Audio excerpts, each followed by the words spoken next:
नमस्कार साथियों, जैसा कि हमने कक्षा 8वीं परीक्षा अध्ययन में सामाजिक विज्ञान से अध्याय नंबर 2 तक का जो क्वेश्चन आंसर थे वो देख लिए थे। आज हम बात करेंगे अध्याय नंबर 3 की। ठीक है, किसकी बात करेंगे? अध्याय नंबर 3 की।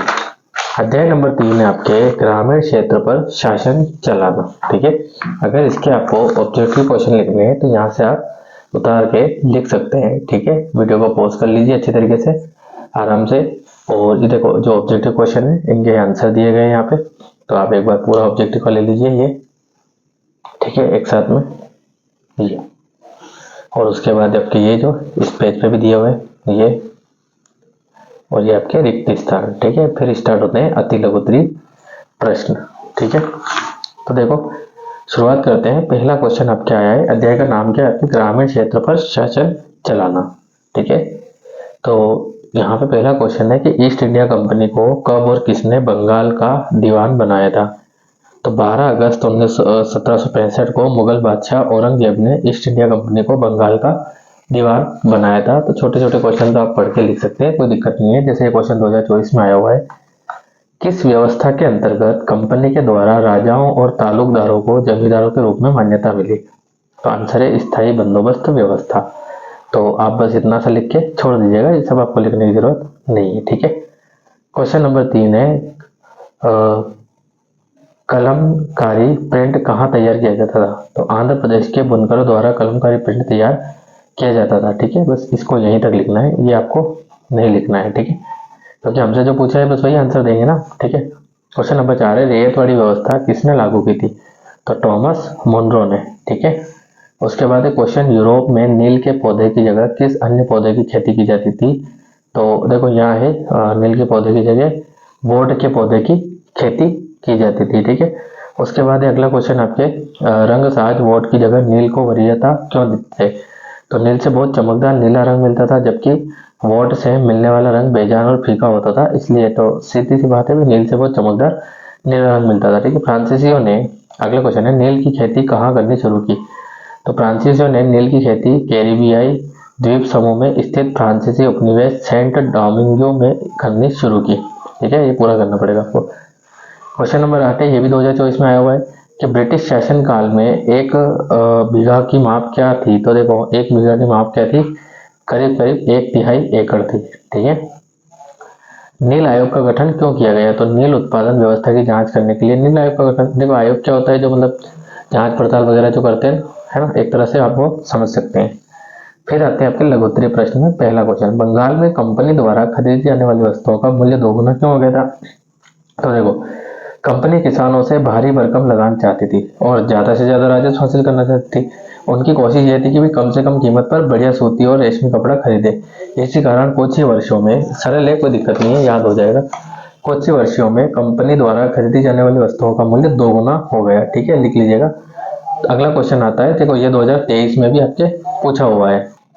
क्वेश्चन नंबर सेकंड आपके है, कंपनी द्वारा स्थायी बंदोबस्त क्यों लागू किया गया था? ये 2023 में भी आया हुआ है और ये मेरी दृष्टि से भी इम्पोर्टेंट क्वेश्चन है। ठीक है, तो यहाँ पे देखो, स्थायी बंदोबस्त कब और क्यों लागू किया गया, इस टाइप से आपसे पूछा था। तो कंपनी द्वारा 1793 में स्थायी बंदोबस्त इसलिए लागू किया गया था क्योंकि इससे कंपनी को स्थायी रूप से राजस्व की राशि प्राप्त हो सकेगी और जमींदारों को जमीन के सुधार के लिए खर्च करने का प्रोत्साहन मिलेगा।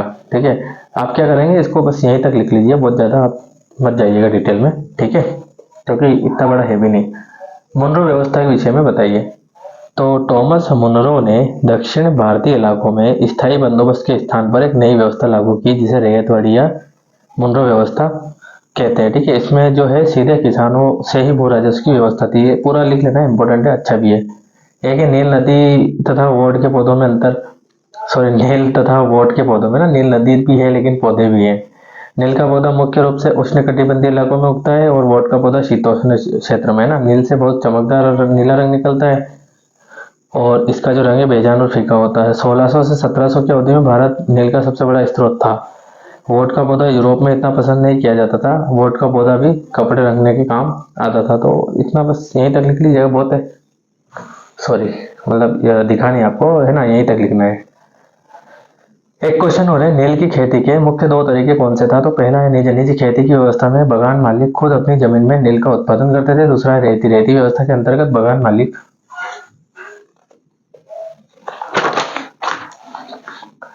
किसानों को नील उगाने के लिए कम ब्याज पर कर्ज देते थे तथा किसानों के साथ एक अनुबंध करते थे। अनुबंध मतलब एग्रीमेंट, ठीक है, क्या करते थे? एग्रीमेंट करते थे, ठीक है। एक क्वेश्चन हो रहा है, 18वीं सदी के अंत तक ब्रिटेन में भारतीय नील की मांग में क्यों वृद्धि हो गई? तो बहुत खास इंपॉर्टेंट नहीं है, फिर भी पढ़ लीजिएगा, एग्जाम में कभी आ जाए तो आप लिख पाए उसको, इसलिए, ठीक है। क्या है?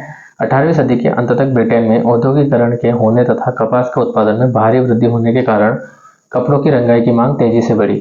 वेस्ट इंडीज और अमेरिका से मिलने वाली आपूर्ति अनेक कारणों से बंद हो गई, जिस कारण भी भारतीय नील की मांग बढ़ी, ठीक है।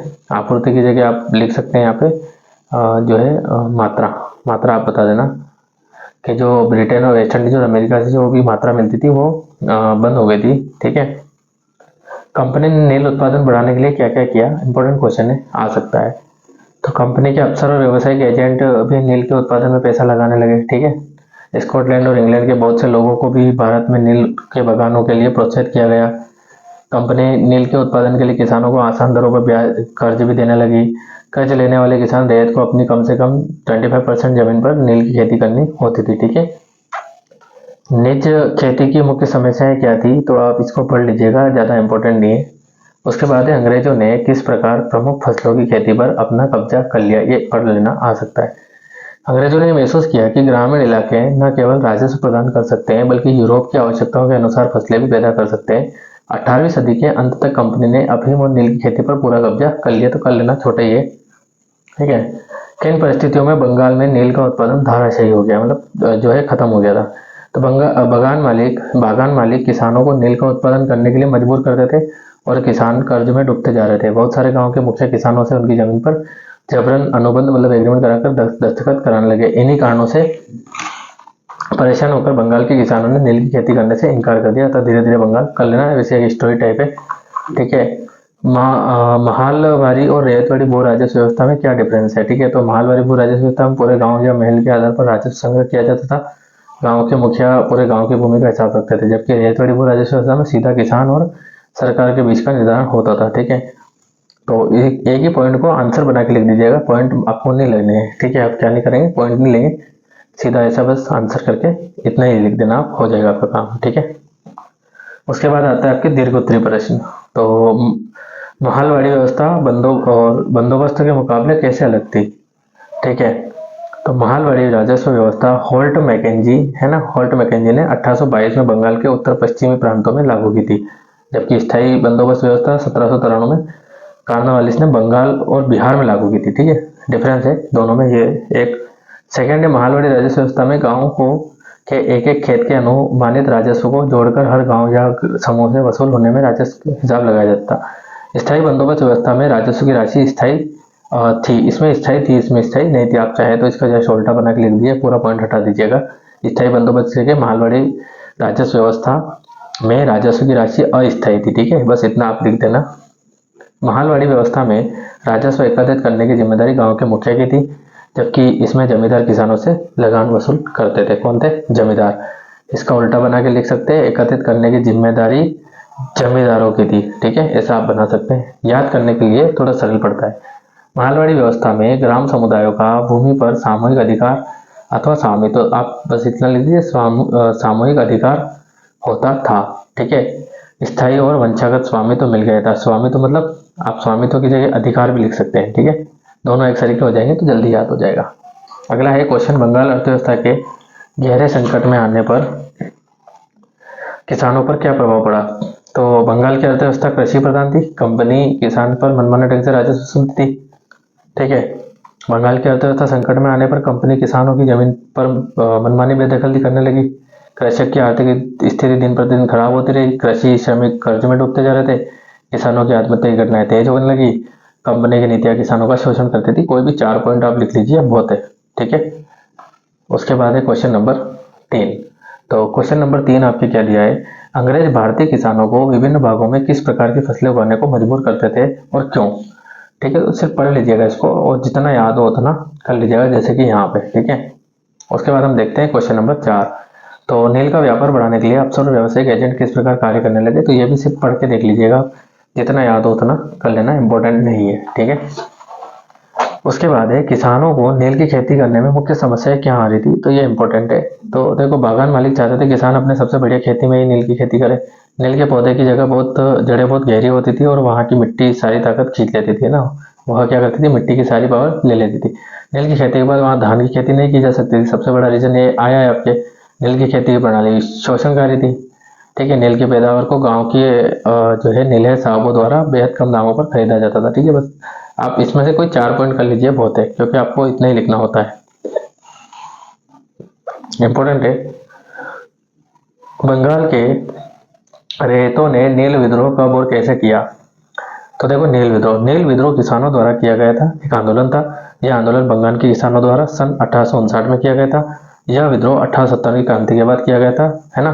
पहला संगठित विद्रोह था, ठीक है। तो कब कहा गया, कैसे, है ना। 1859 में बंगाल के हजारों किसानों रेतों ने नील को खेती करने से इनकार कर दिया, जिससे विद्रोह फैला। किसानों ने बागान मालिकों का लगान चुकाने से भी इनकार कर दिया। किसानों ने तलवार, भाले और तीर कमान लेकर नील की फैक्ट्रियों पर हमला बोल दिया।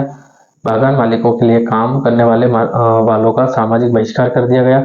भाई, जो बागान मालिक जो थे उनके लिए अगर कोई काम करेगा तो उनका बाइकआउट कर दिया जाएगा, मतलब बहिष्कार करेंगे। लगान वसूल के लिए आने वाले गुमास्ता जो एजेंट आते थे, उनकी जो है जोरदार पिटाई की जाती थी। किसानों ने कसम खा ली कि ना तो वो नील की खेती के लिए कर्जा लेंगे और ना ही बागान मालिकों से डरेंगे। बहुत अच्छा क्वेश्चन है और बहुत अच्छा आंसर भी लिखा हुआ है। आई थिंक आप पढ़ोगे तो आपको याद हो जाएगा। बस आप जो है आराम से शांत माहौल बैठ के आराम से पढ़िए, बिल्कुल याद हो जाएगा। अंग्रेजों ने भारत में व्यावसायिक फसलों के उत्पादन के लिए क्यों जोर दिया, इसका भारतीय किसानों पर क्या प्रभाव पड़ा। देखो, व्यावसायिक का मतलब होता है जो बिजनेस, जो फसलें होती है ना, बेचना करना, जिनसे पैसा वगैरह मिलता है, उसकी बात। तो ऐसा तो खैर वो पैसा कमाने के लिए करेंगे उनका, और तो क्या है। देखो, अंग्रेजों ने भारत में व्यावसायिक फसलों के उत्पादन पर जोर हासिल इसलिए दिया क्योंकि वे इन फसलों से लाभ कमाना चाहते हैं, ठीक है। आगे बात सामने, उनके शासन का मुख्य उद्देश्य भारत से कच्चा माल प्राप्त करना था, जिसे ब्रिटेन में संशोधित करके बेचा जा सके, ठीक है, पैसे ही कमाना था, ठीक है। तो भाई यहीं तक लिख लीजिएगा, बहुत ज़्यादा आपको डिटेल में नहीं जाना है। उसके बाद एक क्वेश्चन और आता है आपके, महात्मा गांधी का मोस्ट इंपोर्टेंट क्वेश्चन है। देखो, महात्मा गांधी के नाम का एक ही क्वेश्चन आया है, तो यह आ सकता है आपके एग्जाम में। महात्मा गांधी के चंपारण आंदोलन की शुरुआत किस बात को लेकर हुई थी, तो ब्रिटिश शासन के अंतर्गत देश के सभी वर्गों के नागरिकों की आर्थिक दशा बहुत ज्यादा खराब थी। बिहार के चंपारण जिले में रहने वाले निर्धन, भूमिहीन, जिसके बाद जमीनी वंचित कृषकों जो खेती से वंचित रह गए थे, से वहां के जमींदारों और साहूकारों के द्वारा जबरदस्ती नील की खेती करवाई जाती थी। साथ ही जमींदारों और किसानों से मनमाने ढंग से फसल की वसूली करने के लिए विभिन्न कानून लागू किए जा रहे थे। समय पर फसल जमा न करने वाले किसानों को जमींदार के लोटतों के द्वारा पीटा जाता था, है ना, लठेतों के द्वारा, मतलब सॉरी, जो उनके लठेते होते थे, जिनमें लठ वगैरह होते थे, वो। जब महात्मा गांधी दक्षिण अफ्रीका से लौटे तो बिहार के एक किसान ने उन्हें चंपारण आकर नील किसानों की दुर्दशा को देखने का न्योता दिया। तो 1917 में महात्मा गांधी का यह दौरा नील बागान मालिकों के खिलाफ चंपारण आंदोलन की शुरुआत थी, ठीक है। तो इधर का अगर आपको नहीं दिख रहा है तो आप ये भी देख लीजिए अच्छी तरीके से, और अच्छी तरीके से आपको लिखना है, याद करना है, परीक्षा में लिख के आना है, ठीक है गाइस। तो ये था आपके अध्याय नंबर 3, ठीक है। आई थिंक आपको समझ में आया होगा। देखो, खैर ज़्यादा समझाया नहीं मैंने, आपको शॉर्ट आंसर बताए, इंपॉर्टेंट बता दिए, ठीक है। बाकी आपका काम है आपको लिखने और याद करना है। आप वैसे इनको पढ़िए, आपका याद हो जाएगा, ठीक है। पूरा चैप्टर नील की खेती के खिलाफ ही हुआ है, ठीक है, अंग्रेजों और भारतीयों के बीच में, ठीक है। तो मिलते हैं नेक्स्ट वीडियो में नेक्स्ट चैप्टर के साथ।